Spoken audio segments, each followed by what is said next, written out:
warahmatullahi wabarakatuh. Hari ini saya akan beritahu risiko syarikat multinasional. Apa itu syarikat multinasional? Syarikat besar yang beroperasi dengan cawangannya terdapat di beberapa buah negara di dunia. Apakah risikonya yang terdapat pada syarikat multinasional? Terdapat 6 antaranya: risiko ekonomi, risiko politik, risiko kredit, pemilikan negara, penghantaran balik modal dan dividen, kadar pertukaran wang. Yang pertama, risiko ekonomi berlaku apabila perubahan dalam keadaan ekonomi sesebuah negara. Contoh, kemelesatan ekonomi dan inflasi. Kesannya, kos pengeluaran meningkat, permintaan akan menurun, jumlah ekspor menurun. Seterusnya, risiko politik. Risiko terhadap kerugian yang mungkin dialami akibat keadaan kerajaan asing di tempat syarikat tersebut beroperasi. Contoh, pergolakan, rampasan kuasa, peperangan dan pemberontakan. Kesannya, pembangunan ekonomi tempatan terbantut, operasi pengeluaran tidak dapat dijalankan, pengguna tidak dapat membeli barang. Risiko kredit. Risiko yang perlu dihadapi oleh pengekspor apabila pengimport tidak membayar wang bagi barang yang diterimanya.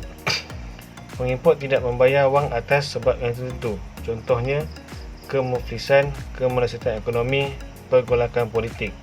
Kesan, pengekspor tidak dapat menanggung modal pengeluaran. Risiko seterusnya, pemilikan negara. Merujuk kepada pengambil alihan sesebuah perniagaan penting atau perniagaan asing oleh kerajaan tempatan yang memerintah. Berlaku di negara yang mengamalkan sistem ekonomi sosialis, sistem ekonomi perancangan pusat dan negara komunis. Contoh, negara China. Kesannya, syarikat hilang sebahagian atau semua modal atau operasi. Seterusnya, penghantaran balik modal dan dividen. Berlaku apabila sesebuah negara menggunakan pekerja asing milik syarikat asing. Sekatan dilakukan untuk melindungi industri tempatan, terutamanya pada kegawatan ekonomi. Contoh, Malaysia menghadkan jumlah wang yang boleh dibawa keluar dari negara semasa menghadapi kegawatan pada tahun 1997. Kadar pertukaran wang. Kadar pertukaran wang asing menggambarkan nilai mata wang tempatan berbanding dengan nilai mata wang asing. Nilai kadar pertukaran sentiasa berubah-ubah, menyebabkan kadar pertukaran asing tidak stabil. Kesan, kos operasi perniagaan antarabangsa terjejas apabila terlalu bergantung kepada kegiatan import. Terdapat 3 dokumen penghantaran. Yang pertama, surat pengesahan penghantaran laut, surat pengesahan penghantaran udara dan sijil pengesahan tempat asal. Surat pengesahan penghantaran laut dikenali sebagai Bill of Lading, dikeluarkan oleh syarikat perkapalan sebagai akaun penerimaan barang atas kapal. Bukti kontrak daripada syarikat perkapalan untuk membawa barang. Dokumen hak milik terhadap barangan dan boleh dipindah milik. Pengimport boleh menunjukkan dokumen ini bagi menuntut barang. Seterusnya, surat pengesahan penghantaran udara dikenali sebagai Airway Bill, diperlukan apabila penghantaran dibuat melalui udara. Disediakan dalam 3 salinan untuk syarikat pengangkutan udara, penerima barang dan penghantaran barang. Bukti bahawa pengangkut telah menerima barangan untuk ekspor daripada pengekspor.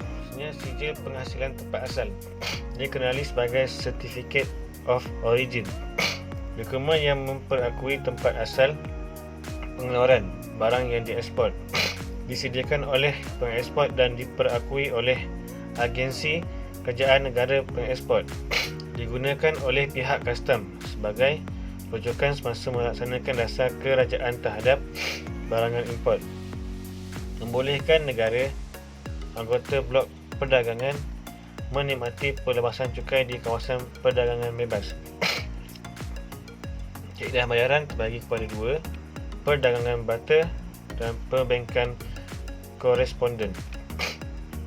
Perdagangan barter iaitu pertukaran barangan atau perkhidmatan antara dua negara mengikut syarat yang dipersetujui tanpa penggunaan mata wang. Digunakan dengan syarat persetujuan daripada kedua-dua negara pengimport dan pengeksport. Dan sekali, perbankan koresponden. Pengeksport akan melantik sebuah bank sebagai ejen untuk bertindak bagi pihaknya. Bank akan menerima bayaran daripada pengimport dan memasukkannya ke dalam akaun pengeksport. Itu saja sebahagian daripada risiko syarikat multinasional. Sekian, terima kasih.